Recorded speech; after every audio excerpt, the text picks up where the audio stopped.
si Patrolman. Saan ba yun? Patrolman Carpio. Patrolman Carpio. Eh kung kasi bata ka pa, may asawa ka na ba?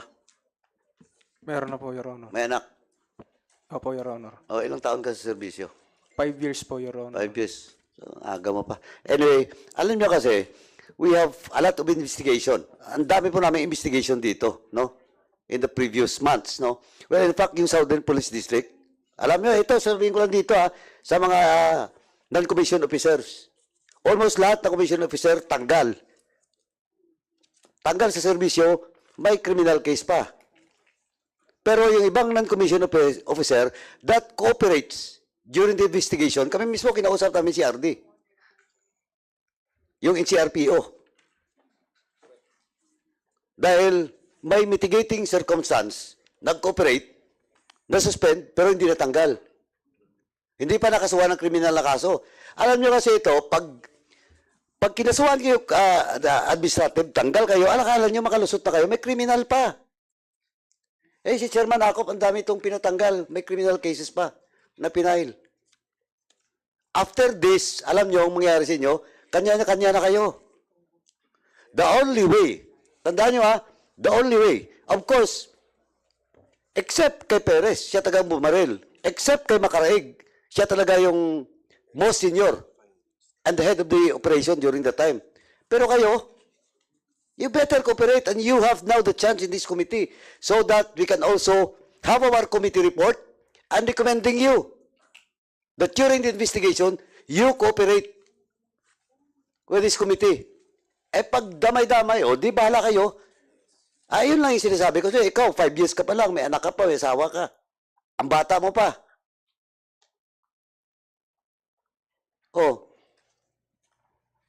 Kasi, halata na pinakita na sa inyo yung video, lahat, pati oras, etc. May mga witnesses, affidavit, o mayroon pang yung medical legal, napakalinaw na hindi nagkabarilan. Dahil ang tama sa likuran, ang entry. So, okay pa rin kayo, nasasabit kayo dito, samahan nyo lang yung mga opisyal nyo. Ayun na, mag-isip na ako. But this time, pagbibigyan kayo namin. Ako personally, Chairman, gusto ko na ipaabot dito sa mga non-commissioned officer na to. Sayang. Sayang po kayo. Lalo na ikaw, Carpio, bata mo pa. You were just, siguro ngayon, mga 25 years old. 31 po. 31? Bata mo pa, 5 years in service. Tapos, matatanggal ka, madidismiss ka, may kriminal ka pa na kaso. Ayun, pag-isip-isipan mo. Mr. Chair, Patrolman Carpio, nakita mo yung video kanina na present ni Chairman Fernandez and dumaan yung green na kotse. Tama? Nakita mo? Yes, Your Honor. And yan yung road leading to where the incident took place. Yes, Your Honor. Wala na ibang daan going there? Wala na po, Wala Your na. Honor. How long does it take to take you from your station to the place where that incident took place? More or less. More or less, sir, mga 10 minutes po. 10 minutes. Okay, now, ikaw din nag-testify na ikaw ang nagdala sa biktima sa hospital, correct? Yes, Your Honor. Buhay pa siya when you brought him to the car? Yes, Your Honor. Buhay pa? Yes, Your Honor. So, sa sasakyan na green, sinong kasama mo? Sinong nag-drive? Sinong kasama mo? Kami lang po ni PSSG Karandang. So, Karandang ang nag-drive? Yes, Your Honor. Ikaw ang nasa? Nasa likod po ako, kasama ko po si Brian. And buhay pa? Yes, Your Honor. Ang sugat niya, anong itsura ng sugat niya? Was it bleeding? Yes, sir. Malakas po kasi, sir, ang Malakas? ang dugo. Yes, sir. So, did you try to stop it? Yes, sir. Nag-conduct po, sir, ako ng diniinan ko, sir, yung sugat kasi po, sir, puro dugo. Kahit, sir, ako, na puro dugo na rin po ang... Kahit ikaw. Yes, And sir. most likely, yung sasakyan, puno din ng dugo. Yes, Your Honor. Okay. Now, so dalawa lang kayo? Yes, Your Honor. And iniwan nyo sa site where the incident took place, sino? Sino iniwan mo? Ang aming team leader po, Team leader at saka sino pa? si PSSG Michi Perez po. Dalawa lang. Ang naiwan doon? Tsaka po si PCPL La Rosa po. Okay. Now, you testified na yun lang yung daan going to the place where the incident took place. Now, if the chairman is going to present the video for the whole day, na hindi na pinakita na dumaan ulit yung sasakyan as you said na 6:30. Paano yan? And you said that was the only place to go.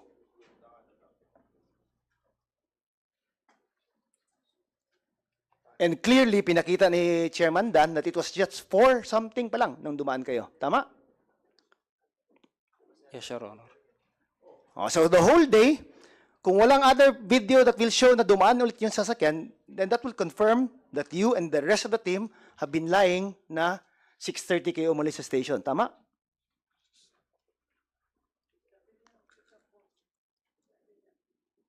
Tama? Oh. Carpio. Carpio. Mahirap talaga magsinungaling. Carpio, Carpio.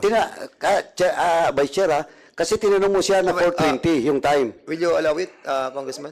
Go No, ahead. ano lang, Carpio, tama ba yung pagkarinig ko? Na nung tinanong ka ni Congressman Kit Flores na 14:20 kayo dumaan, umuho ka? Ayun ang narinig ko eh. Kasi yun ang totoo eh. Tama? Di ba? Yes or no lang? Yes Oh. or no? Yes or no? No, Your Honor.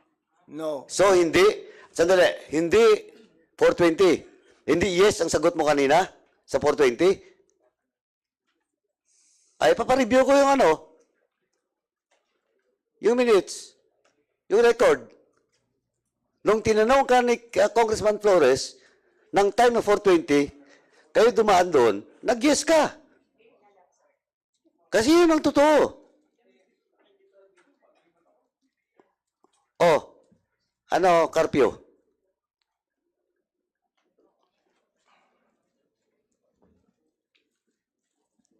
Oh, you want to cooperate?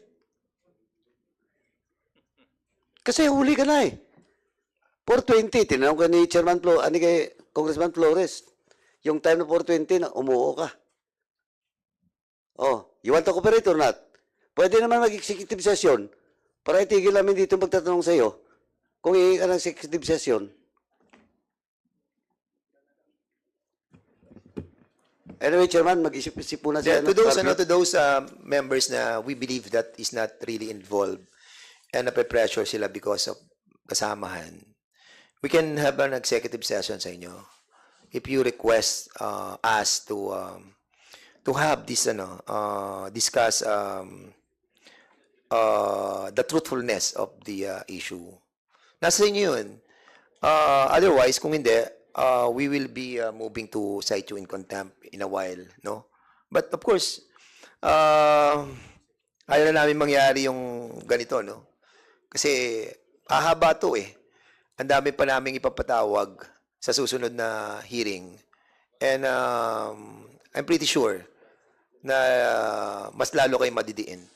Congressman Kit Flores, go ahead. Thank you, Mr. Chair. Sergeant Macaraig, same question po sa inyo, no? Are you gonna stand by your affidavit na 6:20 kayo dumaan doon sa road? No, sir. No? Yun ang statement mo. And same pa rin yung statement mo na 6 something kayo dumaan, going to the place where the incident took place. 6:30, 6 ano ba? Basta before 7. Yes, sir. At hindi 4 something. Hindi 4 p.m. Yes, sir. And tama, same question din, no?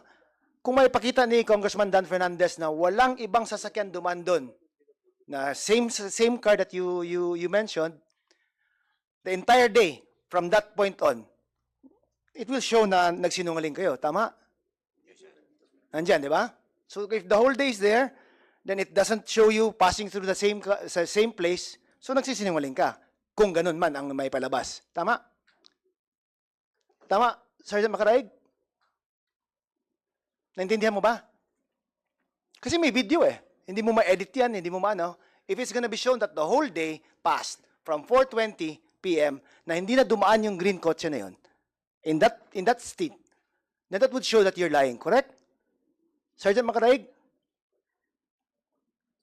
Mahirap pa tanong ko?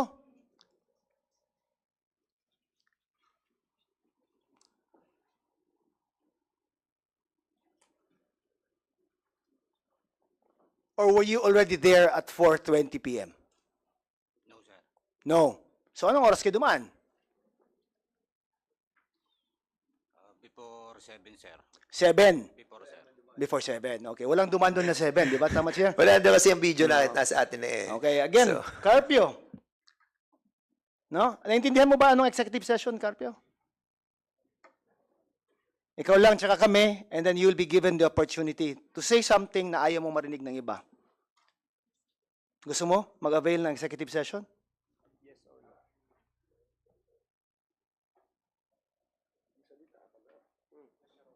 Yes? Chair, he wants to avail of the executive session. Okay, siguro we'll invite him on the other room. Who else wanted to avail the executive session? This is your opportunity. Otherwise, hindi namin po kayo titigilan. Because yung affidavit talagang mali-mali and the people are telling, dalawa na yung nagsasabi na binaril ni Mitzi. And, eto na, sila Mario Pasha Adan. If you wanted to listen first on that, ano. Sige, ha? Sige, si Carpio siguro isamahan na siya sa kabila. And then those who wanted to be a part of that executive session, please do so while we are listening to Mario Pasha Adan. Okay? Mr. Chairman, before Then, I think PD, is he asking permission? No. Karandang. Karandang. La Rosa. Trinidad. Yes, Your Honor. You want to avail the executive session? Yes, Your Honor. Okay, go ahead. Mr. La Chairman, Rosa. Yes. Yes, Your Honor. Okay. Karandang. Yes, Your Honor. Sige, stand up and go there. Mr. Chairman, bago natin Stand up. sila papuntahin doon sa isang holding room, paliwanag lang natin na yung pag-avail ninyo ng executive session ay kayo ay magsasalita ng katotohanan. At ito ay maaaring salungat doon sa mga una nyong pinirmahang affidavit. So yan ang gusto naming malaman sa inyo. Dahil dito, kung kayo ay magsasabi ng totoo sa inyong nalalaman sa investigasyon na to, matutulungan kayo ng kumiting ito. Pero kapag kayo ay magsisinungaling pa rin at paninindigan nyo yung inyong sinumpaang salaysay, eh may problema ho kayo dyan. Kaya yun lang, Mr. Chairman, I just wanted to remind them, if they want to avail of the executive session, they have to tell us the truth. Sige. So we'll be inviting the four to ano muna. Stand up and punta muna sa kabilang room. And ha? Oh, billiard room. Sige, sa billiard room. And while ha? Hindi. Your Honor, sama din po ako sa executive session, Your Honor. You want to have Yes, Your Honor. you also makaraig? Yes, sir. Okay. Sige. Okay, sige. Sir, sasama. Si Sergeant Perez, baka gusto mo rin magsabi ng katotohanan. Dito mo na sabihin. Mr. Chairman, siya yung principal dito na inimbestigahan Hindi, ano muna, we will be talking to each and every one of you separately. So, ito muna ang apat, si Karandang, si La Rosa, si Trinidad, and si Carpio. Doon muna kayo. And then, mamaya si Makaraig. And if Michi Perez wanted to talk to us as well. At, pero ang problema, hindi naman. Ano muna, sige, hearing suspended.